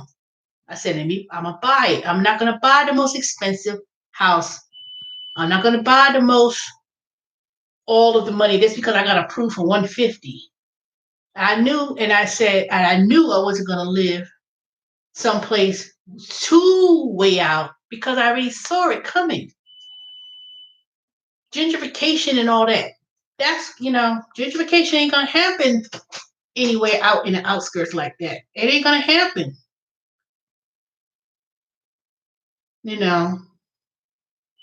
Mark my words. I'm telling you. But if you live in a house, not for investment purposes, if you want to live in a house because you want to truly live in a house and not try to, take money out of a house or whatever, if you want to buy a house because you want to buy it, pay it off as soon as you can and pass it on to the next person, regardless what the area looks like, regardless what happens, that's fine. A house is not meant to be just to take out equity, borrow money against it, and that's not what people didn't do that back in the day. They didn't do that. All those black folks who lived in Atlanta, they lived in all these horrible, so-called horrible places when it was nothing. It was a gem. It was gold. Only real estate is gold. So when people had the grandmama had a house paid off in full, they own a mortgage, all you do is pay the property taxes. People went up in there, oh, I don't want to live over there. I want to move. I want to move way out in the suburbs, where nothing is. And, thinking that it was so grand, and it's not. It ain't. When in fact of the matter is, black folks in Atlanta, particularly Atlanta, I can't speak about New York anymore, but black folks in Atlanta lived in Atlanta. They be so quick. Everybody's so quick to, this the A. They want to wear a hat, but then you don't even want to support the communities that you lived in. Cabbagetown and Kirkland and all those inner neighborhoods. Those kids, those people, they so proud to be in the A, but then when your grandmama lived there and bought the house, paid it off in full, they want to run off to the way off somewhere. Rather than just keeping that property in the family, keeping it. They let people come up here and shine a coin. Here you go. We'll give you $10,000, $20,000 because they didn't value that shack or they didn't value that old colonial style home that they could have just fixed up. You ain't had to pay no mortgage. The mortgage was already paid for. The house was paid in full. Even if you couldn't get a loan to fix the house up, come on. That's what drives me crazy the most. And when I was very young, living in New York and passing by the South Bronx, walking through the worst neighborhoods in Brooklyn, I remember my first year in college, 1987. I had a professor West. He spoke about gentrification. I'll never forget that when I first heard that word, and he explained it. And he said, and I'll never forget, he said, all this area is going to change in Brooklyn. Now, he meant the same thing he talked about. I heard this back in 1987. And I never forget. And the only reason why I probably didn't have no property in the Bronx or anywhere, my parents we had a house in the Bronx. My mother lives in this Goose Creek exclusive area up in the golf course, living it up, retired, and bought the house, got all that money for that house in New York in the Bronx. I helped her close on the mortgage. I remember she asked me to borrow some money when I was working little part-time jobs, and they needed some more money at closing to close on that house that we lived in the Bronx. I was in the 12th grade. The hood's I feel like those. I don't know. There's a whole lot of HBCUs that's in the hood. Benedict College. There's a whole lot of Howard University. Those black folk Negroes got greedy and took the money anyway. That's a whole new video. I don't even want to get into discussing about that. I didn't want to discuss on that. Those schools started in those neighborhoods that were black neighborhoods, and it didn't just become black in the 80s. It's always been a black neighborhood. the West End and everything else, where those colleges and universities. Now at Howard, they decided they want them to move to college somewhere else so those white folks could continue to live around there. That was shit. I heard that dang story up in the Washington Post. Oh, well, since we now here, why don't y'all move to school somewhere else? Now, Howard, first of all, Howard University was founded by a white man, and it was run by a white person. So he founded how it was a white man. Howard is a white man, slave owner. He just wanted his mixed daughter to go to college and go to school and started Howard. That's what. If you look at the history of how I don't even go to HBCU, and I know more history than most of these people who go to Howard and millennials now. They just want to go up there and know how to step and pledge and everything crazy, and think they stunting on somebody, and how go to a football game dressed up. I'm guilty of that. I used to go to Howard's homecoming when my cousin went there, and we would go to the homecoming. I went from New York to Howard on her first year when she went to Howard, and back in the day you had to be dressed up to the nine to go to Howard homecoming at a football game. You know, they did. I wanted to go to HBCU, but I didn't really was impressed about it. I was recruited to go to Spelman. They came to New York, and I got recruited to go to Spelman. Any of these, I could have went, but I always went to historically. Well, not historically. I always went to a school that was predominantly white and Puerto Ricans and stuff. I said I want some diversity. I didn't want to see the same black folks go to college, but I ended up going to college I stayed in state at first. I didn't even go away to college. I went to Baruch College, City University of New York. I wanted to go to Howard and stuff, but or Spelman. I wanted, I was impressed about going. It wasn't like ooh, because it wasn't, pushed like that. And to be honest, to go to college these days, it ain't really worth it and cracked up to be. Not anymore. Not with these things. If I could turn the clock back, I would have probably never been so pressed to go to school or go to college. I probably would have went into service and maybe go to. Well, it's a different time, so I don't know. Going to college ain't all cracked up to be. Trust and believe. It ain't all cracked up to be. Not now. You better go to one of those technical schools or learn something to get yourself a job in this STEM economy. But running to go to HBCU and everybody gets, everybody said, oh, it's HBCU because, but they abused the money that they got. And it was black folks taking advantage of it, living it up, getting paid six-figure salaries and all the endowment. I'd be damned. If I didn't, I'd be damned. Clark Atlanta spelled the CAU. They could have Howard. They could have been bought up the properties and expanded on the university and colleges and did something within the community. No, they want to stunt and come to school and get and beg their poor parents. I need me a new car when I go back to Howard. I had someone I knew. They were talking that crazy. Your country bumpkin ass grew up in South Carolina. You got accepted to Howard, and then you want to go back to school with get a brand new car just to impress who? A bunch of kids who came from money, spoiled, and give me a break. See, everybody's so quick about HBCU, but they sure don't talk about the dirty laundry that goes on. And I didn't even go to HBCU and know about that.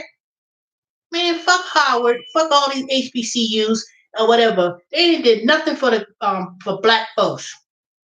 They did nothing more than just the concept of the talented 10th. If you were in that talented 10th, or you were in this certain clique, or whatever, bump everybody else. That's why Howard's in trouble now. They haven't talked about that for the last good year or so. But I was following up what was going on over there.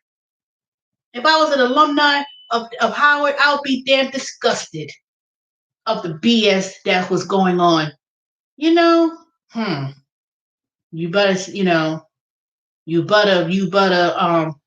people better wake up. That's what my video was about. It was about something else. But people need to wake up. Black folks, we need to wake up. Stop be trying to walk around here trying to stunt and try to talk about, ooh, I go to hell. Ooh, I go to Morehouse. Man, a bunch of faggot ass guys up in Howard. I wouldn't trust anybody come hello in the Morehouse. And they walk around and ain't no shit. They ain't know a goddamn thing. And like I said, if my daddy, they a bunch of spoiled, and it's worse now. I think they more worse than it was way back when. They worse. All they want to do is drive around. Hey, SCS Bach. They just want to drive around and get their asses knocked over the head and get robbed up there at the West End. Man, boy, bye. I don't give a two rat's butt about no damn HBCU and everything else. All they did was, that's a disgrace. Makes no sense. Only pride there is they ain't no different than anybody. They ain't no different than these other bougie ass looking students who go to Georgia Tech and Georgia and UGA and everything else. They're a bunch of snobs and they thinking that the money their parents got, they act too entitled. They too entitled. I noticed that when I was doing food deliveries, dropping off food, they act like, you put your damn neck back in your damn socket and get the hell out of my face. Snobby ass, bougie ass, fake ass. And ain't no reason for them to be like that. No reason, nothing. None. I don't give a damn about anything what goes on about that. They lose that campus or whatever is their fault. They're a bunch of thieves. That's all they did. That's why you think Morris Brown ain't around no more.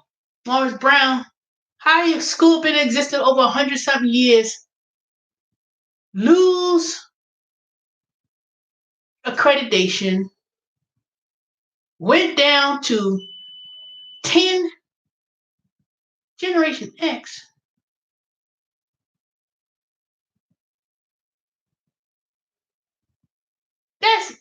That's my generation. Generation X is my age. Millennials is with people who are now a little bit over 20 and about 30 years of age.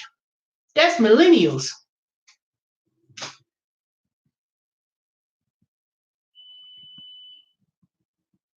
Millennials act with it way more entitled, but it also in my generation they was all about the fashion and everything. I mean, I ain't saying me growing up in the 80s or whatever, it wasn't doing that.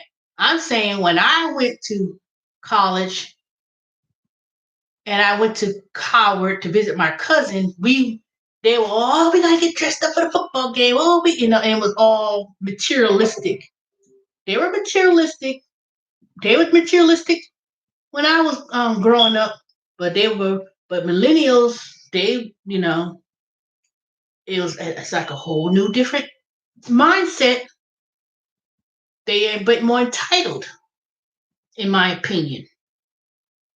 Even though black folks in general, we could be a little bit materialistic. Well, I'm not materialistic. You can see I ain't materialistic, because but I had money. I knew, but I didn't expect my parents to do everything. That's a whole different story than the ones these kids today. These kids today, they act like right now. There's no school, right? They out of school. They'll sit on their ass. Ooh, I'm hungry. rather than getting their black ass out of the kitchen. Some of these white folks too, so don't get mad. Even white folks too. But these black folks, these kids now, sitting out in the house, ain't doing shit. Some of them ain't cleaning up. They somebody clean their room. You ain't clean no room. You clean you know you don't pay rent for a room. You clean the whole house. Sitting there ordering Uber Eats and everything else, rather than going downstairs in the kitchen and just making yourself a sandwich. Parents go all stressed out. Oh, they home from school and they buying up groceries like it ain't no tomorrow. No, you buy enough groceries. You buy enough groceries and they eat at home and fix a sandwich or whatever. Not getting on no app, ordering no damn McDonald's that cost $15, $20 for a Big Mac and some fries, and then have it delivered. And then you buy groceries too. I remember when I was doing pizza. The mother came, drove up, and she says, "Where you get money for pizza?" And it was a white woman too, it wasn't black. She went to the grocery store, had groceries, and he ordering pizza and said, where you get money to buy pizza? And I bought groceries. And he was just sitting around the house doing nothing. Just like all the rest of them, white, black, they just sitting around the house. Yard need to be raked, You hiring somebody to cut your grass and rake up leaves when you got grown ass kids in the house? I understand you have babies, I understand that. But when you got teenagers in the house, you mean to tell me they can't go outside with a rake and a bag and rake those leaves up and cut grass? That's just plain lazy. That's just plain ass lazy. Plain lazy. That ain't make no lick of sense. None. None. Maybe it's me. Maybe, I just don't get it. That just don't make no sense. None. All these people all stressed out. Oh, these kids at home from school. What am I gonna do? If you have babies and young children, yeah. Sloth, laziness is one of the 7 deadly sins. You got that right. You think I don't have any children and stuff, but I'd be damned if you think that I'm gonna be stressed out about what I'm gonna do. Anybody groceries? Oh no. Sit in the house all day? Really? They ain't doing nothing. Sit in the house all day. Just don't, I'm gonna be on here 7 more minutes and I'm getting off. I've been on here for an hour and 53 minutes, rambling. I went from talking about one thing to a whole new, I didn't know what the damn topic I was going to talk about in this live stream. I'm just talking. Went on that damn soapbox and went on. But I don't know. Like I said, people just be, just use your common sense. Especially during this time of age of all these viruses and diseases and people think it's coming to the end of the world and whatever, Don't just go to the store. Don't buy up a whole bunch of stuff. Don't be hoarding, you know. Don't become thinking about, oh, it's the Illuminati. Ain't no Illuminati. I'm sorry. Ain't no secret told in this dollar. Nothing. Nothing. No, there's no takeover of any such. It's crazy. They'd always said it was gonna be, every century or every 100 years, there was always gonna be there's always gonna be some type of viruses or something coming about, or or whatever the case may be. I don't know, in the Bible it says, it may have mentioned it, but it's a whole, yeah, you have to stay positive, but also use common sense too. Stop making up these stories and stop making up stuff that doesn't make no sense. I don't care what nobody say. Oh, It's just the way the government, and it's gonna be this, it's gonna be that, it's gonna be whatever it's gonna be. Whatever happens is gonna happen. That's all it's gonna be. Whatever happens, is gonna happen. You know, just use your common sense. Just, you know, if you could help someone, help someone.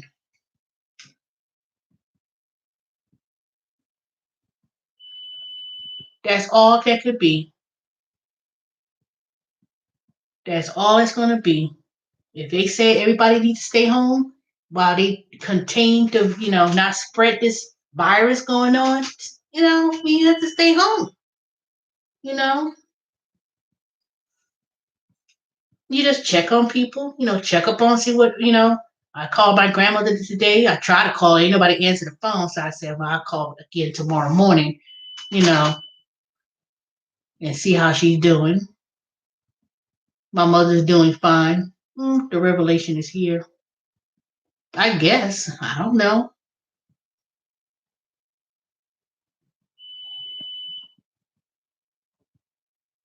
I can't, we don't know what's gonna, I don't know anything about that. The Bible was written of parable stories and it's not meant to to tell the future, but it's probably more of stories written, especially during medieval times, during all these plight, and it probably was written as a way of how to handle or advice. Oh, that's the alarm system. I'm gonna turn it off. But I'm not gonna be here. I've got 2 more minutes, and after that, I'm getting off. But like I said, there's always lessons to be learned from history and how to deal with this situation. And just like people say, "Oh, this happened during the election year. It's amazing how this happened." If Trump cheated, if Trump did something that he had no business doing, it will all come to light. It will all come to light. If he did something egregious during that time to get elected, anything he does is not going to stand. Because if you're a believer, you know that it's going to be handled. It may not be handled the way we want it to be handled, but it's going to happen. Citizens getting money in the mail. Oh, wait on that. I don't know about that. We'll see. I don't know. I have to see that. I ain't heard that one. I guess the only way you're going to get money, for one, you got to file taxes. So that's the only way how the Department of Treasury is going to issue the money. And it's all going to base on, are you a taxpayer? Everybody ain't going to get money. Trust me. So please read between the lines and say, everybody going to get money. No.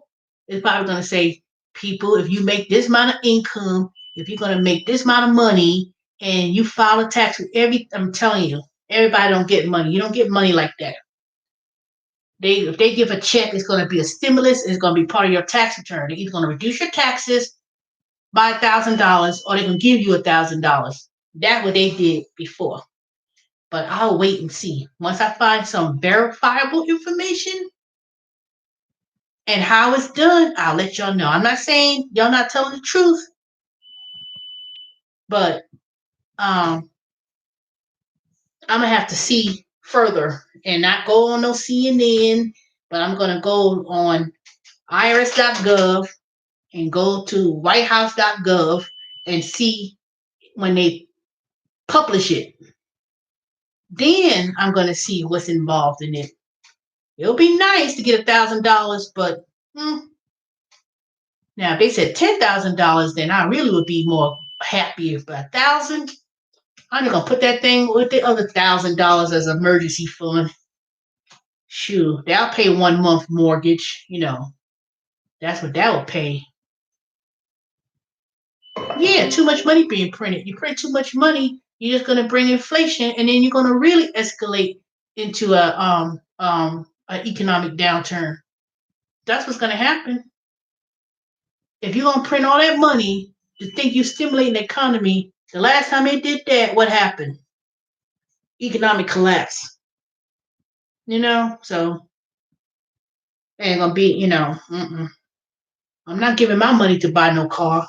People say, oh, that's what they're gonna do. All these businesses are gonna try to rape yourself out of your money, out of your car. And I ain't giving it. I put it right in the bank. Or better yet, I'll wait and save that money and maybe take a trip to Hawaii when the airline is like $150 round trip or something crazy. You get people to get on the plane and get something real cheap. That I would like to do. Go to one of the tropical islands where it's nice and hot. Because I don't think I heard the coronavirus was in the Caribbean anywhere, and I know it didn't hit Africa. And I don't remember anyone saying it hit Hawaii. So I'm going to go wherever there's no coronas. Coronas. No, not, yeah, it depends. It's not empty, but I went to one Publix down the road because I was doing an assignment for the merchandising gig on not field agent. Yeah, field agent. No, observer. Made a quick $8. I went to 3 stores. I made $18 in less than an hour going to just take some pictures at the store. So I went to one Publix. They were putting stuff on the shelf, and they would and then I went to the other Publix. It looked like it was about empty, but they closing the Publix 8 o'clock. So I guess they just have to wait until those trucks come in and then stock them. So they probably just don't have enough time to stock the items before people buy them off the shelf, but it's not going crazy. It ain't going mad crazy. People ain't, it's empty, but they probably didn't expect to put stuff on the shelf as quickly as they needed to be. So they ain't run out of no food. They didn't run out of things. They just need to just deliver it. And that's probably what's going on. Yeah, toilet paper, frozen pizza. It's everything anything frozen, any meat. They had no meat in the meat section at the Publix up the street from my house. All the meat, chicken, meat, nothing. Everything was gone. See, I got me some turkey. I got me some turkey patties in the freezer. I bought from the Dollar Tree a couple months ago. If Erica was on here, she'll tell me she bumped into me at the Dollar Tree. They marked it down to 1 penny, and I bought a bunch of those. And it's in the freezer. It was it was 1 penny. I didn't buy all of it, but I bought most of it. So I still got that Jenny lean turkey in the freezer. So if I ever need to make some turkey patties, I'll just defrost that. I bought me some hot dogs from the Dollar Tree a few months ago. Oh, you need to buy stuff for your cat. Yeah, I fed my cat dang tuna and salmon. Boy, I was like looking for that can of salmon. I had forgot I had fed them those can of salmon. I'm like, dang. I think I had 1 can left. I want to say I had 1 can left. I hope I got 1 can. But I gave the cats the tuna, and it was the canned tuna at that. And it was not 1 can either. It was a few of the cans that I bought. I'm like, God dang it. The hell I gave those cats that. But that's all right. They have to eat too. They ate good. But next time, when they stock up again on salmon and tuna, when the stores bring them back, I'm gonna be buying me some cans. I ain't gonna go crazy and buy 100 cans or nothing like that. So next time I'm gonna buy me canned tuna. But right now I got that tuna in a pack. So I have several of those. So I have enough to last me. Yeah, they're gonna be okay. We're gonna be all right. Like I said, people need to stop being hoarders. Stop running to the store, buying up paper towels, toilet tissue, like they dang crazy. And if they say to stay home and they do a curfew based on your city, or if they do it federal all across the board. I don't know. I think they're going to do it though. And if they do, I just have YouTube to entertain myself. Get on YouTube, get on here, chat with y'all, look at my YouTube movies, and that's it. As long as I got cable, as long as I got my internet to look at TV and my phone, even if I didn't have internet, you know, I'll just keep myself entertained and clean up the house, you know. That's all you could do. Clean up, watch TV, and in a couple weeks, when I get more information about working from home, then I'll start doing that training, which is 5 weeks, which is around April, and that's it. Can you believe it's already March? Next thing you know, it'll be April, and next thing you know, summer will come. When summertime comes, it'll be hot, nice and hot. You know, the coronavirus cannot survive in hot in heat. So as long as that comes, as long as we could survive, well, we could come up for these couple months, it will be okay. It ain't gonna help. Panicking and stress for what? I ain't no. Nope. Just stay in the house and go outside when you need to, and that's it. And next thing you know, boom, summer will be here, and they'll contain it. So as long as it stays contained and it doesn't. See, right now they only said it's not even 500 people in the United States with the coronas, COVID-19. So it ain't gonna be, you know, start my spring cleaning this week and just continue to spring clean, you know, wipe down these doorknobs and wash down these sinks, and that's it. Exactly. Right now it's kind of chilly. It's been kind of chilly. So springtime come, when I start hearing the birds chirp, I came around. I appreciate it. Like I said, when you hear the birds chirping, that's when I know. When spring comes, you hear the beep beep beep beep early in the morning. That's those birds will tell you. The birds will tell you. That's how you know when things gonna be all right. When you start hearing the birds chirping, and and you start seeing the colorful leaves turn green, and that spring rain showers, and stuff start to grow, and you start to smell the spring. You know how you just smell the spring, open the windows, let that nice spring weather come through your house and get this little chill out this house, and just let all that go. That's it. When I hear birds chirping and everything is like nice and stuff, you hear it. When the birds come, that's, nature will tell you. All this stuff with the coronavirus and all that stuff, and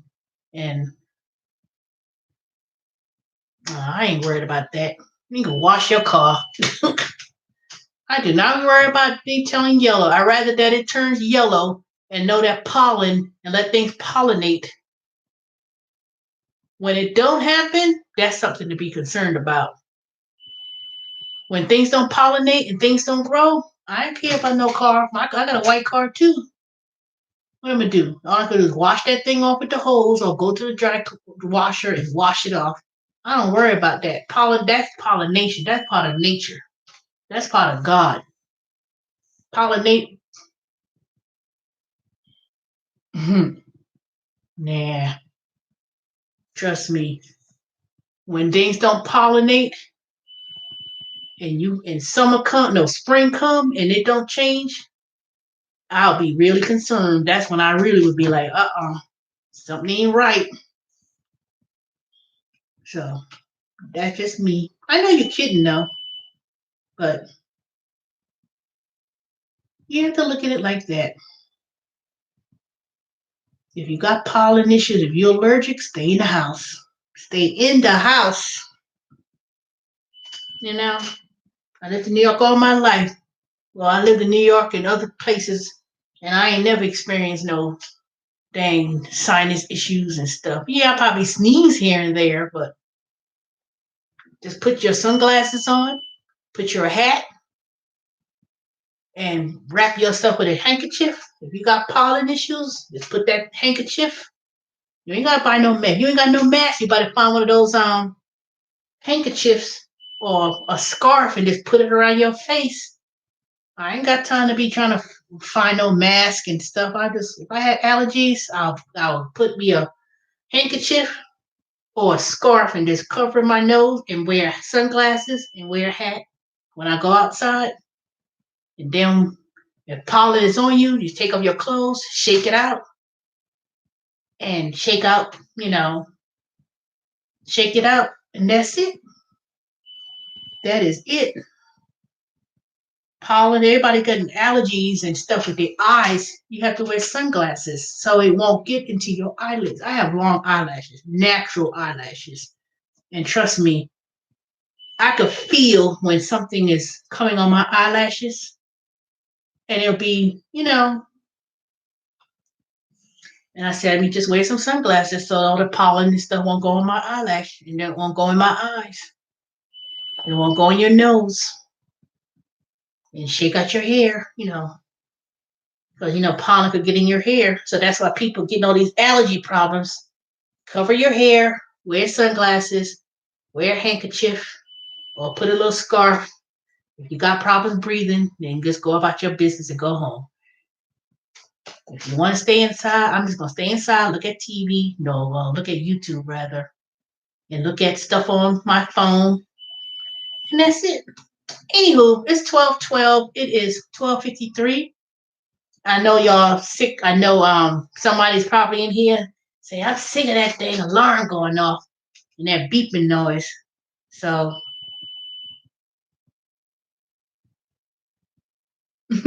that's true. You ain't supposed to you ain't supposed to have nobody come in your house and lay on your bed or sit on your bed either with clothes on. That's a no too. Nobody ain't supposed to be laying on your bed, sitting on your bed with with their street clothes on. But you ain't supposed to do that.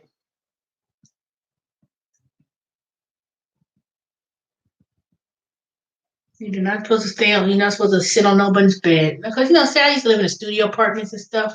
So you know how you have a studio, so your bed and the couch. You're not supposed to sit on people's bed. That's like a no. But anywho, I appreciate y'all letting me rant and rave, go on a little tangent. But I'll be back later on because I'm gonna say later on today because it's already after midnight. So I'll be on here later on. But y'all stay safe. Like I said, don't worry about it. You can't worry about it. All you have to do is watch out for each other. Don't hoard groceries, items in the grocery store. Don't buy it up like you're crazy. And wash your hands. All right, y'all. Y'all have a good night. I appreciate y'all. And thanks for the thumbs up. Y'all have a good one. Talk to you later.